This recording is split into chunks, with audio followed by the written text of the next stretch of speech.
If it's Thursday, an Independence Day mea culpa from President Biden as he speaks out in his first interview since last week's debate, admitting, quote, "I screwed up," but rejecting calls to step aside.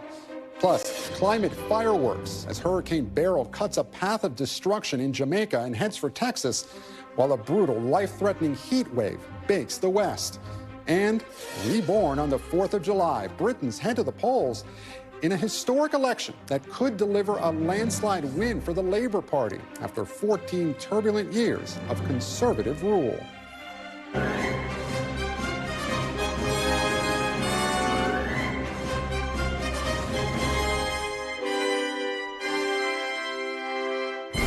Welcome to Meet the Press Now. I'm Gabe Gutierrez in Washington, and happy Independence Day, wherever you're watching us.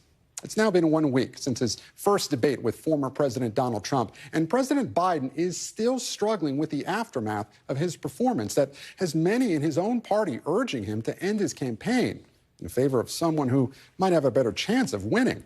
My NBC News colleagues report that President Biden has been torn between acceptance and defiance in the face of the massive shift that's occurring in the Democratic Party. In some conversations, he's acknowledged that the blowback from his debate performance may be too much to overcome, while at other times he's been dismissive of any notion that he would end his reelection campaign. Here's how he tried to explain his performance in a radio interview recorded yesterday. I had a bad night. And the fact of the matter is that, I screwed up. I made a mistake. And but I learned from my father, when you get knocked down, just get back up. Get back up. I was in a situation where I didn't have a good debate. That's 90 minutes on stage. Look at what I've done in 3.5 years. NBC News reports some members of the president's family, particularly the First Lady and his son Hunter, are urging him to shake up his campaign staff to right the ship. After talking to top congressional Democrats yesterday, the president met with nearly every Democratic governor, either in person or virtually, to express his determination to remain in the race. Outside the meeting, the governors tried to show a united front. President Joe Biden is in it to win it.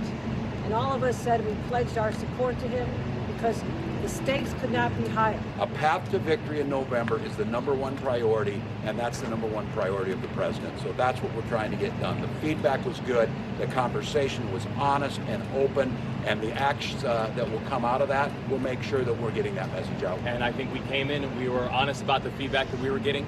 We were honest about the concerns that we were hearing from people. And we were also honest about the fact that as the president continued to tell us and show us that he was all in, that we said that we would stand with him. Because as Governor Walz said, the president has always had our backs. We're going to have his back as well. However, some reporting indicates that those public pronouncements are just part of the story. According to the New York Times, more than a half dozen governors expressed concerns in the meeting about Biden's performance, and Politico reports that Maine Governor Janet Mills and New Mexico Governor Michelle Lujan Grisham worried that President Biden could lose their historically blue-leaning states this November. So joining me now, NBC's Monica Alba is at the White House, and with me here on set is NBC's Julie Sirkin. She covers Capitol Hill for us. Thank you both so much for being here. And Monica, I want to start with you. The headline on our website reads, "Biden privately remains torn between defiance and acceptance amid calls to step aside." You've done some great reporting on this. Take us inside the White House. What do you know? Well, we know, Gabe, that there are really a series of conversations that are taking place here with the president consulting aides, allies, family members about that disastrous debate performance, and that in some of those discussions, he appears pretty defiant, saying there's no way I'm leaving this race. I'm completely committed to it. And that in others, he does concede, according to our reporting, that the blowback from what we saw on stage in Atlanta just may be too great simply to overcome. And so we know that right now the campaign, the White House, the president himself publicly, they are all projecting this public confidence that they are not changing course. But again, privately, there is this acknowledgement and concession that what happened was so grave and so serious that even the president is sort of vacillating between these two camps. And he's even raising questions, according to some of the sources that we spoke to, his inner circle, his family members, those who are closest to him, have wondered whether there need to be some staffing changes as a result as well. So that really just shows you how intense this last week has been for the president, even though he is trying to, again, let people know that he wants to stay and be the Democratic nominee. Certainly some tough conversations going on, Monica. So I hope you can clear something up for us. The press secretary, Karine Jean-Pierre, she told us yesterday that the president had not had any medical exams since February. And the president told us he had a checkup, or told the governors that he had a checkup for his cold after the debate. So why the discrepancy here? Yeah, there is just a clear contradiction. That's what it is. That's what we have to call out here. Yesterday, the White House press secretary said that at no point did President Biden get checked out by a doctor after the debate, despite their concession that he had a cold. And then just hours later, the president, in a meeting with about 20 Democratic governors, when he was asked whether he had seen a doctor since the debate, he told them, according to people in the room, yeah, I was checked out by my doctor and I'm fine, these people said. So he said that, and then the White House this morning in a statement confirmed that indeed he was visited by his personal physician, which shouldn't surprise anybody because any president, any administration, it's normal for that doctor to be traveling with him, to be with him day in and day out, and that he could consult him for anything from as minor to a cold to anything more serious if that needed to be addressed. And you know, Monica, this afternoon we're getting some reports that the president may have told governors that he was looking for a lighter schedule or shouldn't work after 8 p.m. What can you tell us about that? What have you been able to find out? Yeah, and thanks to my colleague Julie, who's on set with you, we were able to confirm this, according to people familiar with the president's comments, that he did mention to governors that he would like to find more time to get more sleep, to rest, essentially. And one way he suggested doing that would be to limit participating in events after 8 p.m. Now, we just heard from California Governor Gavin Newsom, who was doing a gaggle with reporters, who broadly seemed to confirm the comments, at least generally. But Governor Newsom said that he took them a little bit more in jest, and that he said, quote, he didn't think the president meant a literal 8 p.m. bedtime. It was more figurative, and that maybe some things would be trending toward that because the president had that really jam-packed early June with those foreign travels to France and to Italy that had been taxing and clearly had involved a lot of events that went outside the bounds of normal business hours. But that is also just what really contributes to the presidency being the presidency, where things could happen at any time of day or night.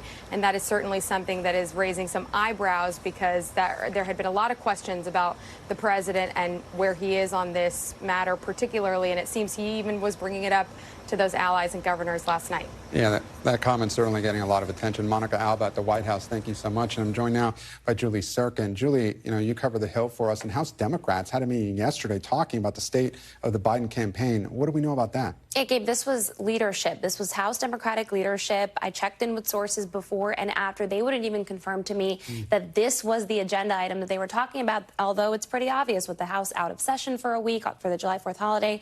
Days after the debate, you have several of their members going rogue, calling on President Biden to step aside. This is something leadership among House Democrats wants to get a hold of, but certainly this is something that they're concerned about. And sources that I spoke to in other leadership positions told me that they had no advance warning. They were surprised when some of their colleagues came out and called on the president to step out of this race. As someone who covers the Hill so frequently, were you surprised when earlier this week, Jim Clyburn, you know, his comments, Nancy Pelosi, you know, earlier in the week, some of their comments raised some eyebrows.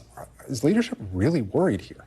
I mean, absolutely. There's no doubt about it. And there was also some gruntling behind the scenes of why it took the White House, why it took the president as long as it did to outreach to Democratic leadership, to Leader Schumer, to Leader Jeffries, to all of those who have his back, even now through this week, through that debate performance that he had. And certainly they can't control, especially those frontline members, those vulnerable members. But what's interesting to me, Gabe, is that's not who you're hearing from here, right? You're mostly hearing from those who are veterans of the House, who feel safe in their seats, who feel like they have to stick up for some of their vulnerable colleagues who are nervous now that the top of the ticket will take them down. Really quickly, Julie, before I let you go, there's some reporting floating out there. I know Politico had one number, Reuters had another, of how many House Democrats may be either signing some sort of letter asking President Biden to leave his campaign. What's the latest you're hearing on that? How many House Democrats are really on board with that, or are many of them waiting a couple more days before deciding? I think the interview that President Biden is going to have with ABC tomorrow night is definitely a litmus test that many Democrats I spoke to are waiting for. There's the other piece of this. One Democratic lawmaker I spoke to,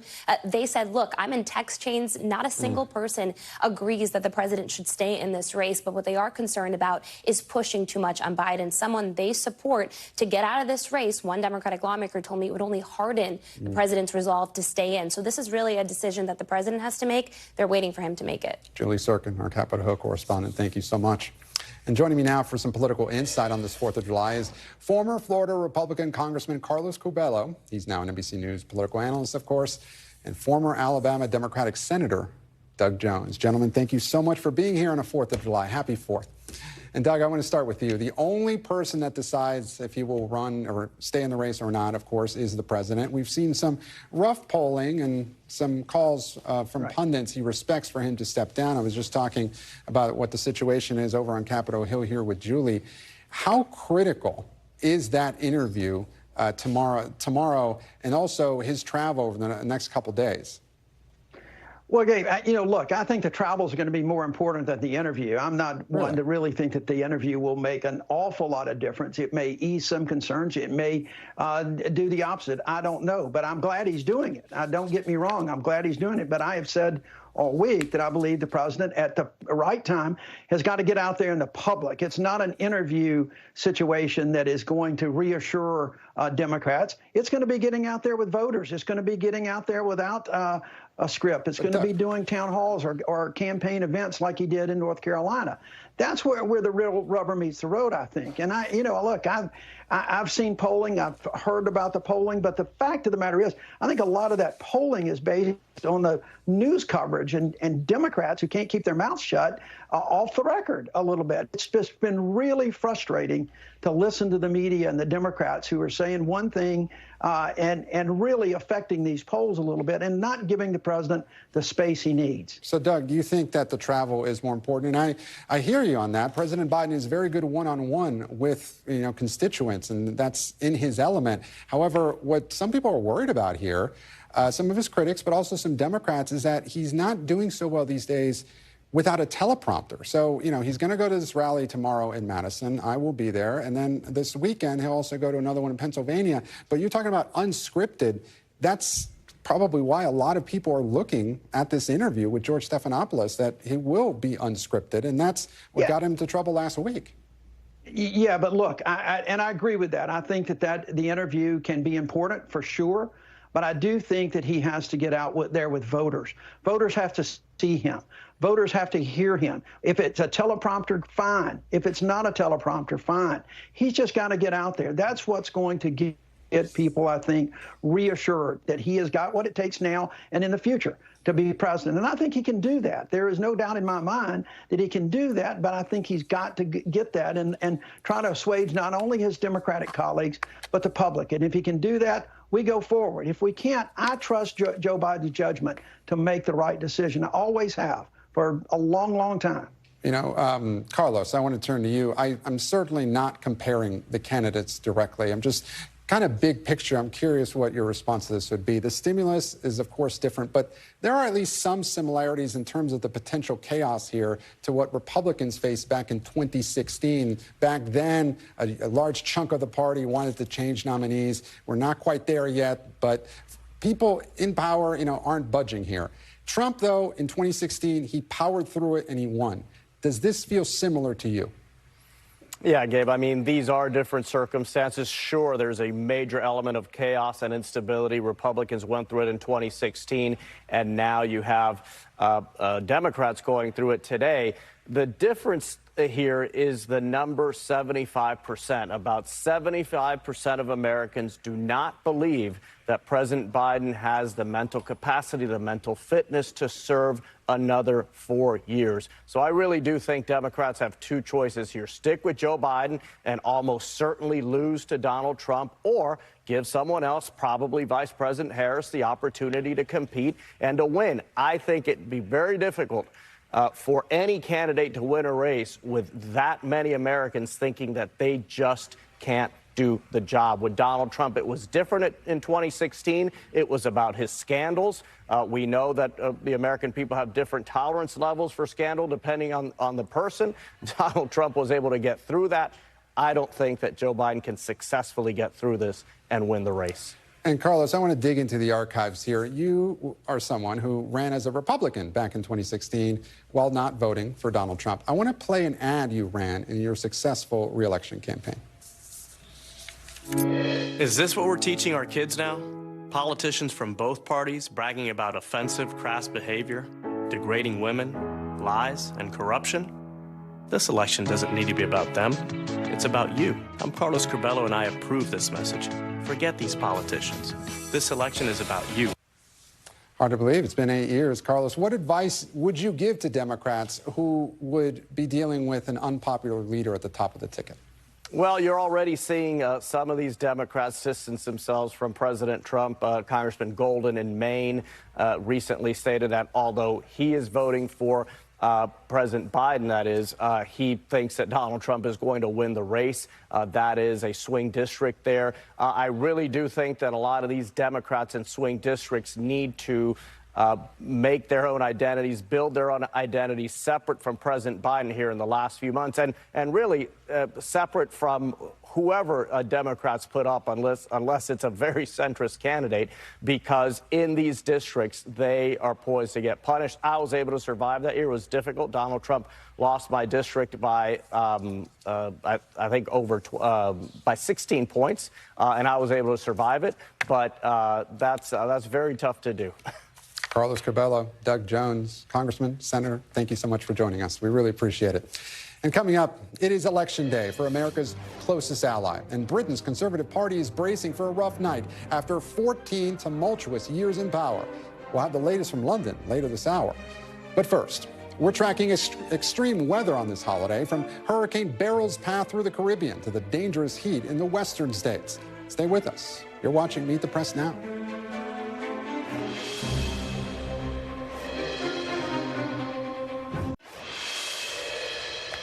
Welcome back. Hurricane Beryl may be weakening, but it is still a very dangerous storm as it keeps tearing a deadly path through the Caribbean. It's now a Category 2 hurricane with 110-mile-per-hour winds. Forecasters expect Beryl to make a landfall in Mexico late this weekend or early next week before heading north towards Texas. Beryl is now being blamed for at least 9 deaths in the Caribbean, including 2 in Jamaica. The storm has also left hundreds of Jamaicans without homes, forcing them to live in shelters. And I'm joined now by the mayor of Kingston, Jamaica, Andrew Swaby. Andrew, Mayor, thank you so much for joining us. Look, this storm intensified quickly. It looked like it was heading right for Jamaica. There have been at least 2 deaths in that country. Any death is tragic, but in your city, do you feel like you dodged a bullet? Could this have been worse?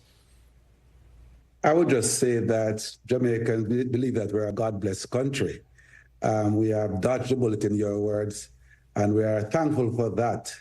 But we have been damaged, not to the extent that we were expected. The rural part of the Kingston St. Andrew, which I happen to lead, have just left in those areas, and we have seen where we have a lot of landslides, fallen trees, and our power lines are down. The municipality, working with its partners, the Light and Power Company, to see how best we can restore the situation as quick as possible time. So is much of the damage concentrated in the southwest part of the island? Is that where you saw the worst winds? Yeah, yes. In the southwest part of the island, they have been devastated. The farming community, areas like the St. Elizabeth, which is what we consider our bread basket. While I can't give you an official of the situation, because we have persons in the field making the assessment. But from all reports, we have been damaged, deficit in those areas. Over the coming weeks, what do you expect Jamaica will need in terms of assistance? In terms of assistance, well, firstly, we need to get our communities back up and running in terms of cleaning up. As I have indicated, the assessment have not been done, but clearly there will be a need to have the focus on getting our power supply back up. So that was one aspect, and to make sure that we have water for our people. Certainly water always a concern in these situations, and also communication. How is the communication with the southwest part of the island? Is there still, working cell phone towers, or has it been difficult to reach some of those residents that may have had damage to their homes? Yeah, they are. I myself have been trying to reach my family in that section and not able to reach them because some of the situation where our power lines are down, persons cannot be able to even simple thing as to charge their phones. So that's a situation. I'm sure in an hour or two, the telecommunications company will give you the country an indication of what the situation is and how long it will take them to bring back the country to normality. Mayor, this is just still the first week of July. How concerned are you that Jamaica and Kingston in particular could be facing another major hurricane this season? Well, we are very much concerned. At one stage, my understanding was that there was something else coming in there. So we are very much concerned. We have to make sure we educate our people to how to prepare for hurricanes. The fact that we haven't had a hurricane in close to about 40 years, it means that sometimes you have to re-educate our people as to preparedness, and the local authority will certainly lead in this effort. Mayor Swaby, Mayor of Kingston, Jamaica, thank you so much for joining us here. And I hope that you are able to communicate with your family that's having trouble being reached right now. I really appreciate it. Thank you very much. Before I leave, let me say happy independence to you. Thank you very much, Mayor. We appreciate it. Okay, now I want to turn now to NBC News meteorologist Michelle Grossman. She joins me now. Michelle, where is Beryl right now, and where's it heading?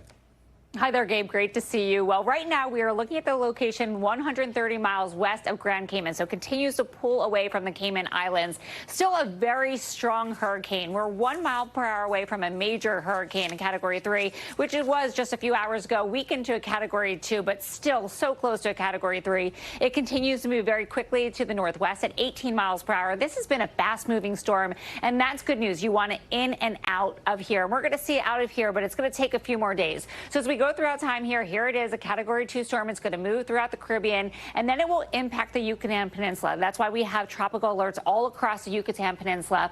So as we go throughout the later part of today, still a Category 2. It's encountering some wind shear, and that kind of shaves off the top. It weakens the storm. So we're going to see it weaken a little bit more. Then it will make landfall over the Yucatan Peninsula as a Category 1 storm early tomorrow morning. Category 1 across the Yucatan, and then it's going to jump into the Gulf or enter the Gulf, and we're going to see it as a tropical storm. This is Saturday at 6 a.m., Sunday at 6 a.m. So it's going to take a little time to get there. And then notice what happens. Here's this cone of concern. So we need to take this all into account. But we see a landfall. Most models are indicating somewhere in northern Mexico along the coast or southern Texas. Either way, we're looking at the impacts into southern Texas with some rain, some high winds, some high surf, regardless of where it's going to end up. Now, all these lines here, they're called spaghetti models, and they sort of indicate what models are out there and what we think they're going to do. So a lot of the models are making that turn towards the right and seeing that landfall somewhere in southern Texas. This is something we're going to be watching over the next several days. Gabe? And Michelle, much of the country is also still dealing with that record-breaking heat. And how long will that last? Oh, it's going to last. This is the problem. It is very prolonged, Gabe. We have kind of two heat stories here. Still 130 million Americans under heat alerts. That is a lot. In the West, we're looking at dry heat, but we're looking at prolonged heat. Days and days through the weekend into early next week. A lot of these places not used to temperatures this high, 5 to 25 degrees above what is normal for this time of year. We're not getting the relief at night. The temperatures are staying up overnight. That's where we get the rest and recovery for our bodies. So we're not seeing that there. Lots of heat alerts in the West. And then we look at the Southwest. A little different story. story here. We're looking at temperatures well above normal for this time of year, but we're also looking at high humidity. So that's where we're dealing with the heat index, what it feels like on our body. We're not able to cool off as quickly. So that's dangerous there as well. This is a setup. The jet stream kind of dips in the middle here, allows that cooler air to come in, but it's high off to the east. It's high off to the west. So it's sort of closing off any cooler air from Canada and allowing that southerly flow in, that warmer air, that hot air coming in. So look at the west. We're looking at temperatures into the triple digits. Redding, California, 112. That is 15 degrees above normal. Same story in Yuma, 5 degrees above normal. And then look at the southwest. It's not just the triple digits in terms of the air temperatures. It's the heat indices. Those are the orange boxes right next door to this. We're looking at 109. That's what it's going to feel like, or that's what it feels like today in Baton Rouge, feeling like 113 in Memphis. Same story as we go throughout tomorrow. The middle of the country looking good as this dips a little lower, but still high off to the west, off to the east. So we're looking at triple digits once again for Medford, Fresno, Phoenix. Same story as we head off to the west. 7 degrees above normal tomorrow in San Antonio. And then we'll end it here, Gabe, because here's the big story, too. It's not going anywhere. So we're going to see this stay in place. D.C. over the next 3 days into the 90s. Back to you. Michelle Grossman, busy 4th of July for you. Thank you so much for joining us. Thanks. And while some people can remain indoors during extreme heat on holidays like today, many people's jobs require them to be outside. This week, President Biden proposed new rules to protect 36 million American workers from extreme heat. Employers would be required to, among other things, provide shade and water as well as breaks during extreme heat. These climate-fueled extreme weather events don't just affect people's lives. They also cost money, they hurt the economy, and they have a significant negative psychological effect on people. Worker heat safety laws have already come under scrutiny from governors in red states. A new law that took effect this week in Florida prohibits cities and counties from imposing their own heat protection rules on businesses. A law enacted in Texas last year also bars local regulations that include certain workplace standards. And I'm joined now by Lizeth Chacon, Executive Director of the Work Defense Project. Lizeth, thank you so much for joining us here on this holiday. So what type of heat-related protection should workers have? Yeah, I mean, our organization has been doing a lot of work in Texas for a long time to protect workers, and we believe that it's critical that workers are allowed to at least receive rest breaks every 4 hours to be able to rest from the heat and to be able to drink water. And as you mentioned, that's something that we had passed in the city of Austin and in Dallas and was unfortunately eliminated by our governor last year with the preemption bill that was passed. What do you make of the rules that President Biden proposed earlier this week? OSHA has been looking at this for a while, the Labor Department as well. Is that enough? And do you think that that will make a difference here?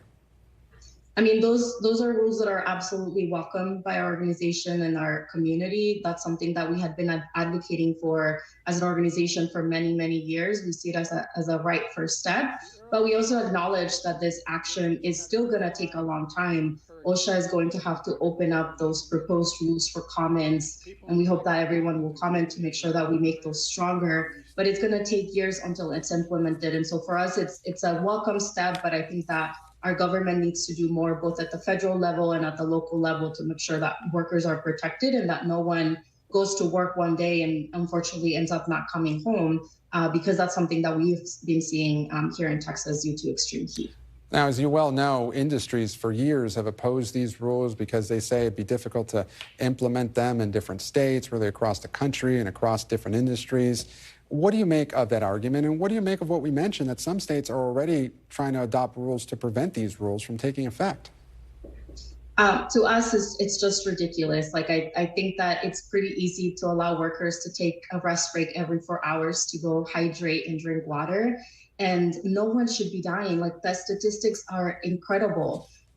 From 2011 to 2021, over 400 workers died from heat-related illness. And a lot of them, over 30,000, got injured from heat-related stress. So this is not something that we should be thinking about how difficult it is. We should be solutions-oriented and really be thinking about what is the correct approach that we can take to make sure that workers are protected. And we know that the statistics are underreported. There's many, many more people that have been injured due to heat illness in the job or have even died. and our employers should be willing to do it. And we saw it. Austin was able to do it for many years. Dallas was able to do it for many years. Employers were able to accommodate rest breaks and different measures to protect workers.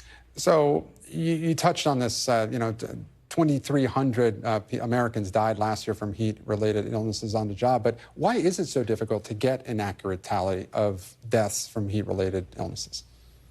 I mean, a lot of the times it's underreporting. It has to do with what's happening on the jobs. And something that I can tell you for us is that, like a lot of the times the reports are not being included. In Texas, for example, we had someone that unfortunately lost his life, Mr. Antelmo Ramirez. He was working at the Tesla Gigafactory right side of Austin in 2021, and he lost his life to heat illness. And that report was not included in the report that was submitted to the county. And so I think it's a lot of things that are happening where it's not being reported.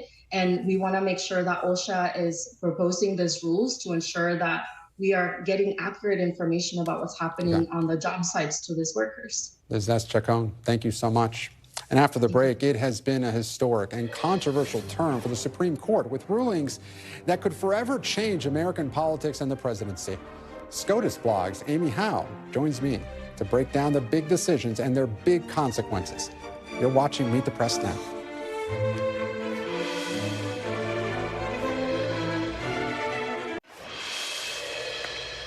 Welcome back. Independence Day is a time to reflect on this country's values and our democracy. So what better way to do that than to take a look at the historic Supreme Court term that just wrapped up earlier this week? This year, the justices issued some blockbuster rulings on everything from presidential immunity, abortion, gun rights, January 6 defendants, and the authority of federal agencies. So for more on this, I'm joined now by Amy Howe, reporter at SCOTUS Blog. Amy, thank you so much for joining us on this 4th of July. You haven't been busy at all. So what were some of your biggest takeaways from this Supreme Court term? This is a court that is very conservative. Sometimes we heard discussion in previous terms about the idea that perhaps this was a 3-3 court with the court's three most conservative justices, Thomas, Gorsuch, and Alito, and then the three justices in the middle, Justice Amy Coney Barrett, Brett Kavanaugh, and Chief Justice John Roberts, and then the court's three liberal justices on the left. But this was a court that was, on the big cases, a 6-3 court with all of the conservatives voting together for the most part. And Amy, after overturning Roe, the court appeared to punt on the abortion issue for the most part this term. In the Mifepristone case, they said the plaintiffs didn't have standing, and they also voted to dismiss the Idaho emergency abortion case. So should we expect these issues to come up again next year? These issues could definitely return to the court, both of them. In the Idaho abortion case, this was a challenge brought by the Biden administration in the wake of the Dobbs decision. And this is a case in which there is a similar case out of Texas that could bubble up to the Supreme Court. The Idaho abortion case will go back to the lower courts. And so that issue, too, could bubble back up to the Supreme Court in those proceedings. Of course, this is an issue that if former President Trump were to take office, his Department of Justice could decide not to pursue it. And then the Mifepristone case, the Supreme Court did rule that the challengers in this case didn't have a legal right to sue, known as standing, but a couple of states are trying to continue the challenge in the lower courts. And Amy, the court has also put itself in the middle of the 2024 elections. It issued that landmark ruling on presidential immunity, and that comes amid calls for some justices to recuse themselves. And I was struck, just a couple of days ago, the Biden campaign almost seemed to, attack the court. I mean, not in those many words, but they really don't seem to have much confidence in the Supreme Court, a co-equal branch of government. How much do you think that public trust has really eroded in the court, and how much do you think that's rattled the Chief Justice? So I do think there are polls on this. This is not something that we need to guess about, that public trust in the court is at historic lows. Frequently the Supreme Court will issue decisions and public perceptions of the court will dip down. They often dip back up, either because the Supreme Court issues new decisions or people just focus on other things. But I think there's been a sustained focus on the Supreme Court in recent terms with all of these decisions coming out. And I think it's, on the one hand, something that the Chief Justice, John Roberts, is very concerned about. But on the other hand, the court is issuing these decisions, and the Chief Justice is, to use a phrase, first among equals. He only has one vote, and he has been joining the conservative majority, the conservative supermajority on these issues. Amy Howe, reporter at SCOTUS blog. Happy 4th. Thank you. And next, we are live in London as voters in the UK go to the polls, where they're expected to send a resounding message to the current government. You're watching Meet the Press now. Stay with us.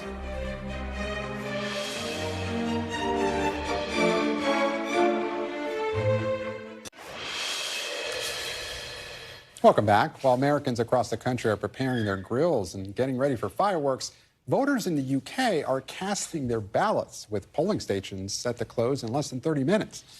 Remember, back in May, while speaking in the rain, Prime Minister Rishi Sunak shocked the nation when he called for snap elections, kicking off a frantic 6-week campaign cycle. Sunak and the Conservative Party are deeply unpopular with the public, and recent polling in the UK projects a landslide victory for Labour, paving the way for the left-of-centre party to return to 10 Downing Street for the first time in 14 years.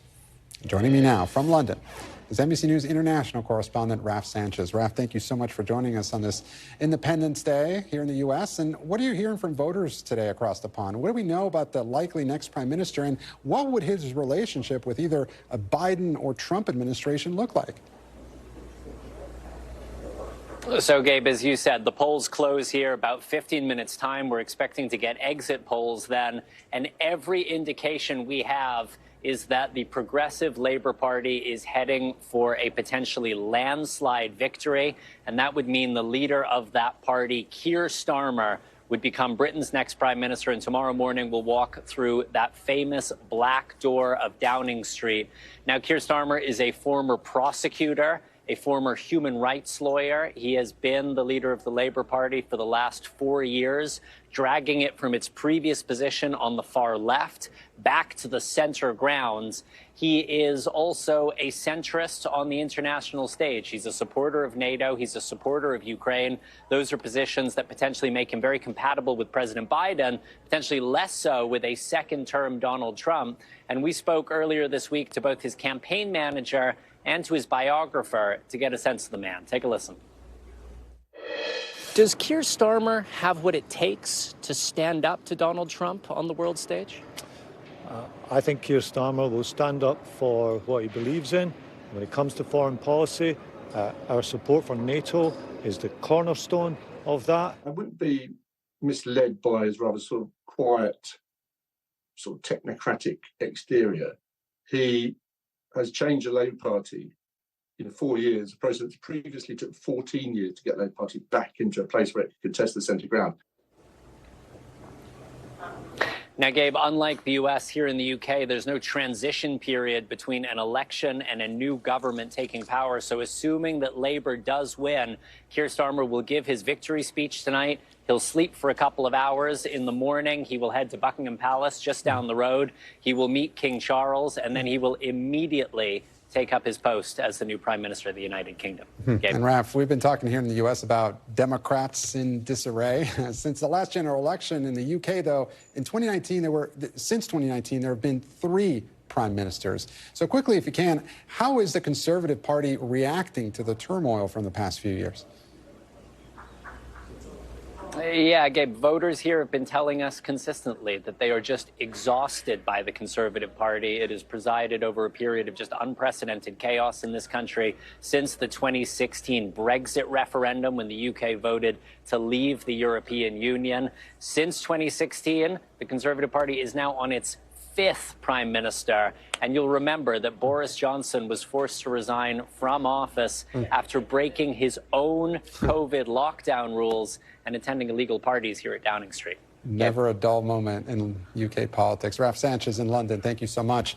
And meanwhile, back here in D.C., in just 5 days, Washington will play host to the annual gathering of NATO leaders, where the ongoing war in Ukraine and efforts to ensure long-term support are expected to be a major focus. President Zelenskyy, once again, will try to rally Western support for his country's war efforts, and that includes a slew of meetings on Capitol Hill, where he's slated to meet with House Speaker Mike Johnson and Minority Leader Hakeem Jeffries. It comes as support for Ukraine in Congress appears to be waning after it took lawmakers more than 6 months to pass the most recent foreign aid bill. Joining me now is Bill Taylor, former U.S. ambassador to Ukraine and vice president for Russia and Europe at the U.S. Institute of Peace. Ambassador, thank you so much for joining us. Dave, thanks for having me. I want to start with Viktor Orban's visit to Ukraine earlier this week. What was your reaction to a Putin ally meeting with Zelenskyy? It's got to be a good thing that they're talking, Dave. It's just got it reflects Orban's new responsibilities, his temporary responsibilities as leader of the European Union. With those responsibilities, and the EU is solidly supporting Ukraine, he had to be there. He had to talk. And so I think it's a good thing that they're talking. So there's some new reporting out there that during the NATO summit in D.C. next week, that the alliance will offer a bridge to Ukraine to NATO membership, essentially stationing a civilian official in Kyiv and having some sort of command center as well in Germany. What's your reaction to that? It's a good thing as well to demonstrate to the Ukrainians that they're on track, on a bridge, that they are moving towards NATO membership. But is that going to be enough for Zelenskyy? They've had a lot of conversations with President Zelenskyy. He is not going to be surprised by this. He does want more. He wants to be a member. He recognizes himself that that's not going to happen while he's in a fight, that membership itself, but the bridge to and concrete steps toward membership can happen. Now, NATO also appointed the outgoing Dutch Prime Minister as the next Secretary General. What can we expect from him? More solid support for NATO unity, for more weapons to be pulling together to support the Ukrainians in their fight against the Russians. He will be a strong proponent of NATO here in this city, in Washington, right, as well as in Brussels. But how do you think he would deal with either the a Biden administration or a Trump administration? He will say, I'm sure, he'll deal with whoever the American people elect. And he recognizes that the American people have strong support for both NATO and for Ukraine. They say this over and over. They'll continue to do that. That's what he'll be counting on from the next president. Now, meanwhile, Putin is meeting with Chinese President Xi for the second time in as many months, or in several months, and he's attending a summit of Central Asian nations. What do you think will come out of that meeting? Probably not much. The Central Asian nations are kind of in the middle. The Chinese have been moving into Central Asia, and that's made President Putin a little bit uncomfortable. So this discussion there will probably have some tensions in that. But by and large, the focus is really going to be on Ukraine. Speaking of the focus on Ukraine, Ambassador, and we've spoken, many times, and we thank you for your expertise on Ukraine. Now that the headlines, have moved elsewhere, where do you expect this war to go in the coming months? And do you expect that the recent weapons that the U.S. is sending over there, do you think that'll make a difference? But how do you see this playing out? On the weapons, they've already made a difference. The Russians took advantage of that lull, of that pause that we caused, that the United States caused in slowing down the support for Ukraine over that 6-month period while we were dealing with that amendment by the supplemental. But where does it go? It depends a lot on us. If we can continue to provide that kind of support, then the Ukrainians will have the possibility of shooting deep into Russia and deep into occupied territory, which will allow them then to push the Russians back. Yeah, will allow them to push the Russians back, perhaps delay the war, but will it allow them to win? Winning means getting the Russians out of their country. It doesn't have to happen immediately. It doesn't have to happen overnight or even militarily.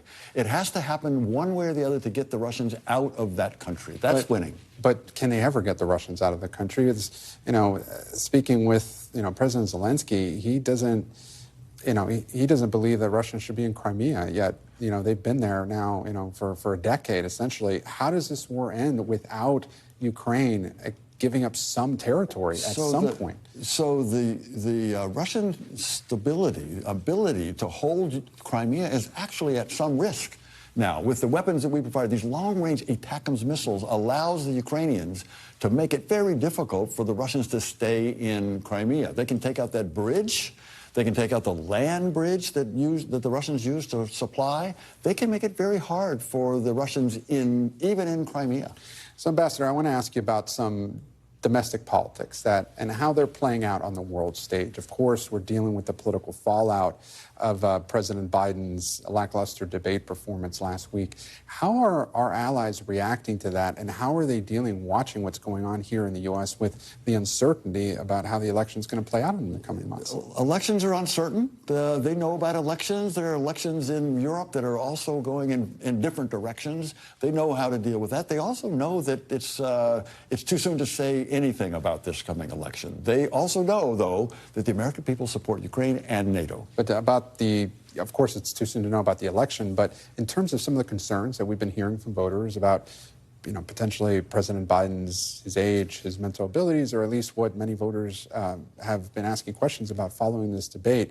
Have you heard that from any allies in potentially dealing with the future Biden administration? I've certainly heard it from Ukrainians. I got some calls over the You've heard it from Ukrainians? Oh, yes, I've heard from specifically about concerns about President Biden? Of course. I mean, the Ukrainians follow our politics very closely, very closely. So they follow every debate, every pronouncement. Yes, they're concerned. They're concerned about the continued support from the United States. Well, continued support from the United States. But if I'm understanding you correctly, the Ukrainians are also suggesting that they're concerned about President Biden's faculties? No, they're concerned about what this means for the continued support of Ukraine from the United States, no matter who's the president. Understood. Thank you very much, Ambassador. We really appreciate your time and your expertise. Ambassador Taylor, thank you so much for joining us. Thanks, Dave. And still ahead, a look at the wild history of political conventions. You're watching Meet the Press Now.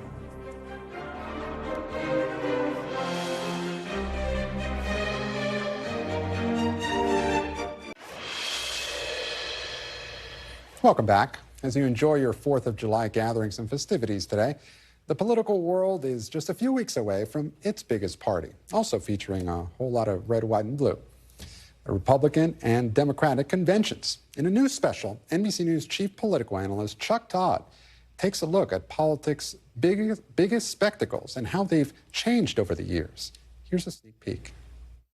For most of American history, the primary process didn't play a big role in how we picked presidents. The convention picked the candidate. The delegates chose John W. Davis of West Virginia. For the first 150 years of political conventions, that's all there was conflict. It could go to 103 ballots. Healthy conflict, sometimes not. In 1952, Republicans nominated Dwight Eisenhower for president. 2 weeks later, Democrats met in Chicago without a clear nominee. Earlier in the year, President Harry Truman tried to lobby then Illinois Governor Adlai Stevenson to accept the nomination. And Truman asks him to be his successor. He wasn't sure he'd run again, and he said, why don't you run for the Democratic nomination? And Stevenson turned it down. He said, no, I'd rather run for re-election as governor of Illinois. In late July, the Democrats met in Chicago, and Stevenson gave them a welcome speech that changed everything, whether he wanted it to or not. Self-criticism is the secret weapon of democracy. Adlai Stevenson spoke in 1952, gave a great speech. So what this did was it created a groundswell for Stevenson to be nominated, and a year he did not want to run, thought he would lose, turned out to be right. He gave a glorious speech, at which time the Democratic Party said, let's nominate him. And that was the end of the game. We will never apologize for our leadership of the great events of this critical century, all the way from Woodrow Wilson to Harry Truman. This announcement came from Senator Kennedy not very long ago. The most famous example took place in 1960, when JFK shocked everyone and picked his primary rival, Lyndon Baines Johnson, as his running mate. That's a great story. I've reached the conclusion that it would be the best judgment of the convention to nominate Senator Lyndon B. Johnson of Texas for the office of Vice President. There was no primary system to guarantee anybody the nomination. This was up for grabs. The one time where the delegates in that room decided it, Jack could be cold, calculating, and think in terms of what works for him.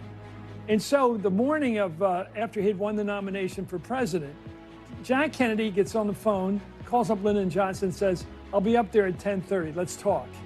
And then he walked into the room. They're both at the same Biltmore Hotel in Los Angeles.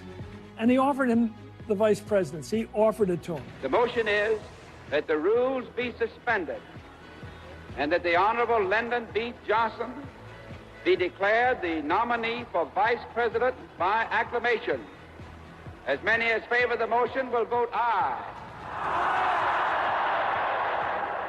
And Kennedy had promised the nomination for vice president to Stu Symington the night before. He had actually promised him. Wow. So he got up and said, you know what? I'm looking at the electoral map. You know, he's like Steve Kornacki. He's going, no, here we go. We got to look at the map. And the map says if you don't carry the South, you're losing. And that was the real purpose of the conventions in those days. The party might show up with different factions, but they would leave unified behind their ticket. And you can watch the entire special tonight at 10:30 right here on News Now. And we're back tomorrow with more Meet the Press Now. I'm Gabe Gutierrez. NBC News Now coverage continues with Hallie Jackson right now.